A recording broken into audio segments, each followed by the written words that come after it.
Olá, ser humaninhos! Eu sou a Cauane Bonet e este é o primeiro episódio do meu podcast. E o primeiro podcast também, no caso. Eu tô um pouquinho nervosa, confesso. Tô começando ele com o que eu tenho disponível de microfone e etc. Então talvez o áudio não esteja tão bom agora. Possivelmente vocês vão ouvir grilos no fundo, talvez carro passando. Mas eu quis de qualquer forma começar e com o tempo quem sabe a gente melhora, né? Enfim, neste primeiro episódio eu achei justo fazer uma apresentação rápida, que talvez não seja tão rápida assim, sobre mim. Eu sei que alguns me acompanham já nas redes sociais, mas tem outras pessoas que talvez não façam ideia de quem é a Cauane. Na verdade, às vezes nem eu sei quem sou eu. Mas vamos lá, atualmente então eu tenho 24 anos. Eu nasci em Santa Catarina, mais precisamente Chapecó, mas eu mudei ainda criança para uma cidade próxima, chamada São Miguel do Oeste. Fiquei até os 17 anos lá e depois mudei para São Paulo. Aí em São Paulo eu prestei vestibular para design de animação e na hora de cursar eu vi que não era o que eu queria. Aí fiquei um ano lá e voltei. Só que dessa vez eu voltei para o Rio Grande do Sul, que é onde minha mãe mora atualmente. Nos meus 19 anos eu mudei para Florianópolis, que foi onde eu morei 2 anos antes de mudar para São Paulo de novo, que é onde eu moro atualmente. Por 3 anos já. E é isso. Nesse momento eu tô na casa da minha mãe, então no sul, por conta dessa pandemia que a gente tá passando. Mas em breve, depois disso tudo, quero voltar para São Paulo. Minha infância foi basicamente na roça. Eu ia muito para casa dos meus tios, então até os 12 anos de idade eu vivia no meio de vaca, galinha, bicho, tudo.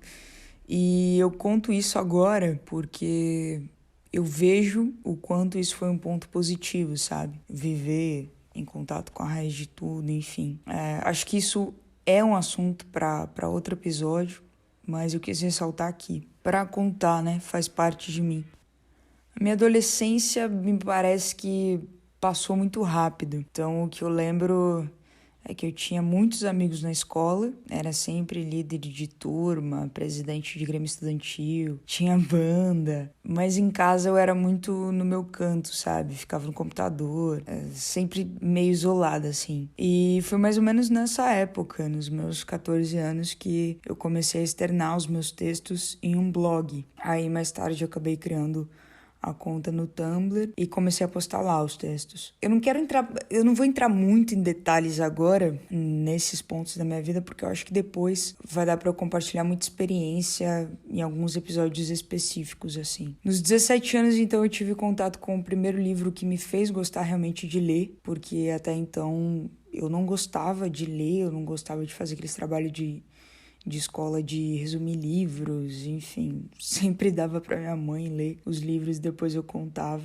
E nesse primeiro contato que eu tive assim com o livro que eu gostei, eu lembro que foi um momento que eu estava bem vulnerável. E aí eu me deparei com esse livro e dei uma chance, era o Segredo dos Milionários, se eu não me engano, do Napoleão Hill. E a partir daquela leitura eu descobri que eu gostava que eu era fascinada pelo comportamento humano, assim, coisa de autoajuda, de PNL, enfim, essa linha, assim, de saber por que as pessoas pensam da forma que elas pensam, começou a me despertar mais curiosidade. Nos 19 foi quando eu mudei para Floripa, então, que foi nessa parte que eu senti que a minha vida interior, ela deu uma virada muito forte. Eu fui para lá morar sozinha e lançar uma marca de camisetas que eu tinha criado com meu melhor amigo. E aí, enquanto a marca acontecia, eu trabalhei com edição de vídeo, que era uma coisa que eu fazia desde os 15 também. Nesse tempo que eu tava lá, nos meus 20 anos, eu trabalhei de caixa na usina do hambúrguer. Eles tinham acabado de iniciar no caminho do empreendedorismo social,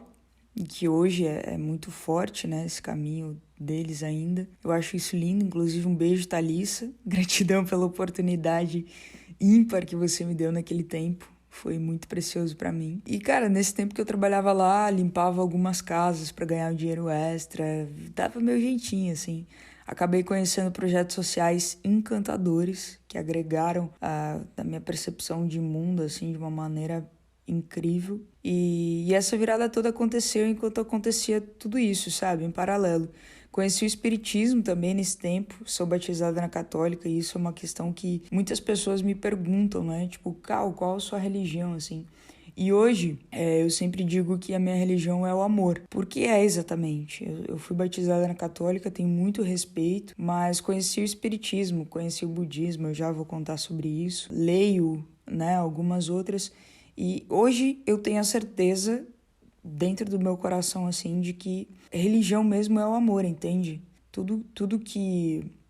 O que te conecta ao amor, assim, é uma coisa maior, uma energia ímpar. É isso, entende? A espiritualidade, é isso. E é isso que deve contar. Foi lá morando sozinha em Floripa, foi quando eu me deparei com o espiritismo, conheci um pouco e gostei muito. E aí foi onde também eu iniciei um caminho maravilhoso e doloroso de autoconhecimento, né? Que em paralelo também foi meu caminho na internet e tudo mais. Então, eu acho que foi onde deu meu principal boom, assim, foi quando eu fui morar lá. E aí a Encore Life, que é a marca de camisetas nossa na época, encerrou a atividade um tempo depois, ali nos meus 20 anos. Como eu falei antes, o público vinha crescendo muito porque eu postava cover, acordava às 5 da manhã motivando todo mundo, postava vídeo no YouTube, lia muitos livros, falava em mente coletiva já naquele tempo e positiva também. E em paralelo a tudo, eu não tinha parado de escrever. Então, tinha a galera do Tumblr que vinha em peso, só que agora pedindo para que eu publicasse um livro, né?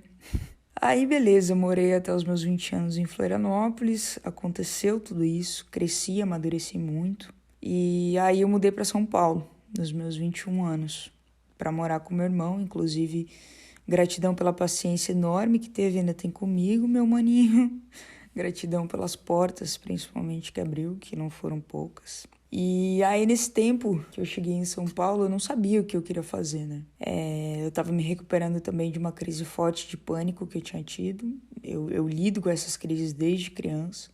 Mas isso também é assunto para outro episódio. E a primeira coisa que eu fiz quando eu cheguei em São Paulo, eu não sei porquê até hoje, mas eu agradeço muito, foi me inscrever para fazer trabalho voluntário em um centro budista, que é o Kadampa, que fica em Cabreúva. E aí, beleza, eu fui lá, fiz meu trabalho voluntário de uma semana, saí de lá com a mente bizarramente mais calma, com a respiração em ordem e aprendi coisas incríveis.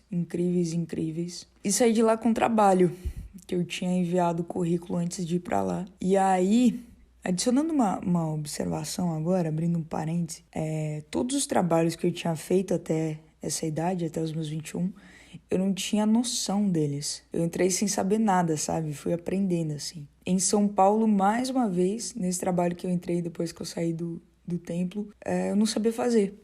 Eu entrei no escritório de marketing e comunicação e fui aprendendo tudo lá. Mas independente de qualquer coisa disso, eu aprendi nesse tempo que eu tinha só que saber onde chegar. E aí o resto ia acontecendo. Inclusive eu aprendi lendo Napoleão Hill. E, enfim, a conclusão disso eu conto lá no final. Aí beleza, tô eu lá em São Paulo nos meus 21 anos, dentro de um escritório, trabalhando 8 horas por dia, 5 dias na semana. E, como sempre, em paralelo fazendo alguma coisa. E esse paralelo era alinhando os textos para montar o meu primeiro livro, cujo nome é Com Gratidão. Um dia eu conto essa história também. Aí, beleza, lancei o meu livro. O Com Gratidão ele foi lançado por um financiamento coletivo, que inclusive foi a primeira vez que eu senti que eu realmente estava impactando a vida das pessoas, assim, que eu realmente estava fazendo alguma coisa na internet, sabe? Porque foram vendidos nesse financiamento 200 cópias em 11 horas. E eu achava que ia bater isso, sei lá, que ia levar 30 dias para bater essa meta de venda, que era o dinheiro que eu precisava para comprar o resto dos livros. E bateu em 11 horas, então foi a primeira ficha, assim, que caiu do tipo, tá acontecendo alguma coisa na internet, sabe? Eu estou realmente impactando vidas, assim. Porque até então eu recebia alguns textos e tudo mais, mas enfim, foi nessa hora que eu tive um pouco de noção, assim, que eu comecei a ter, pelo menos. E aí, aos 22 anos, eu saí desse escritório, voltei a trabalhar com edição de vídeo, agora em uma produtora. Continuei cantando, tocando violão, essas coisas que eu fazia desde os 9 anos por prazer, assim, por hobby. Continuei escrevendo também, nunca parei de fazer isso. E comecei também a trabalhar com as minhas redes sociais, enfim. com marcas que eu acredito. E isso acabou me proporcionando um contato maior com as pessoas que eu admiro também, com causas que eu acredito. Me proporcionou alcançar cada vez mais pessoas para cumprir o meu propósito de vida, que é impactar positivamente a vida de pelo menos uma pessoinha por dia, fazer a diferença no mundo de uma forma positiva. E esses últimos anos me fizeram perceber o quanto a vida nos surpreende, sabe? E o quanto é preciso a gente saber realmente onde quer chegar. E aqui entra a conclusão que eu falei que ia falar antes, que nessa trajetória toda minha, que ao mesmo tempo que, né, eu tenho pouca idade, parece pouco, mas é muito pra mim. Nessa trajetória toda eu me perdi muitas vezes, sabe? Eu não sabia qual era o meu talento, meu propósito. Muitas pessoas falavam disso, eu achava que eu tinha que encontrar isso urgentemente. Eu ficava confusa e me cobrava, e via a cobrança de fora, e enfim. E quando eu comecei a externar lá atrás os meus primeiros textos, motivar pessoas, ajudar indiretamente, e as pessoas começaram a melhorar, o sentimento que eu sentia ajudando elas era o que eu queria ter sempre, sabe? Quando vinha uma pessoa e falava, nossa, você mudou a minha vida, assim, você falando dessa forma me fez ver de tal forma. Eu comecei a me sentir muito bem com isso. E eu falei, cara, é esse sentimento que eu quero ter pra vida, assim. E esse foi o objetivo que eu coloquei pra mim e que eu abracei como propósito. Aprender sobre mim para ensinar os outros, como aprender sobre eles, ser mais humana, aprender cada dia mais e mais e mais e mais sobre tudo, o como eu posso ajudar, como eu posso servir a humanidade com o que eu sei fazer. E se eu não sei fazer, como que eu posso aprender, sabe? Enfim, evoluir coletivamente. Eu vejo esse caminho do aprendizado, e não um aprendizado só de uma coisa, sabe? Mas do todo, realmente, de valores, de princípios internos. Porque se a gente carrega uma cultura, se a gente carrega alguns ensinamentos, né, alguns padrões, isso não quer dizer que a gente precise levar isso para sempre. Mas sim só até o momento da gente se tornar consciente disso, olhar para isso, né, entender que, ok, a gente carrega isso. E aí mudar, se a gente sentir realmente dentro do nosso coração essa vontade de mudar. Então, a partir do momento que eu identifiquei isso em mim, foi um momento que eu abracei e levei como verdade e trago até hoje. E é o que mais faz sentido pra mim, sabe? Foi uma coisa que eu encontrei que eu nunca vou chegar até o final dela, sabe? Então, isso faz um sentido pra minha vida, isso dá um sentido maior pra minha vida. E, enfim, para concluir só, eu acho que a gente já sabe que a gente não é nada sozinho, que a gente não consegue fazer nada sozinho. Então, se a gente consegue melhorar, não faz sentido não ajudar o outro a melhorar, sabe? Também. Não faz sentido a gente largar na frente, querer melhorar sozinho. Porque se a gente largar na frente e estiver na frente de todo mundo, quando a gente olhar pro lado, a gente não vai ter ninguém com a gente. Porque a gente não quis ajudar ninguém, sabe? Tem uma frase que eu sempre lembro que quando a gente ajuda o outro a atravessar o rio, na verdade, a gente atravessa o rio também. E eu acredito muito nisso. Enfim, para finalizar esse episódio, que acabou ficando um pouco longo, eu só queria agradecer mesmo a todas as pessoas que me ajudaram nessa jornada. Elas sabem quem são, não vou citar nomes, sabem o quanto são importantes para mim. Por mais que às vezes eu dei alguma razão para vocês desistirem de mim ou pensar o contrário sobre o que eu sinto por vocês, eu amo vocês de maneira única e vocês fazem parte da base mais bonita de quem eu me torno a cada dia. Eu vou sempre lembrar isso. E agora um beijo para tu, que teve o carinho e a atenção até esses segundos finais. Saiba que você também faz parte da minha história. Aliás, eu só tô aqui, eu só tô aqui gravando isso porque eu sei que tem alguém aí do outro lado me ouvindo até atentamente e buscando melhorar também. Até o próximo episódio.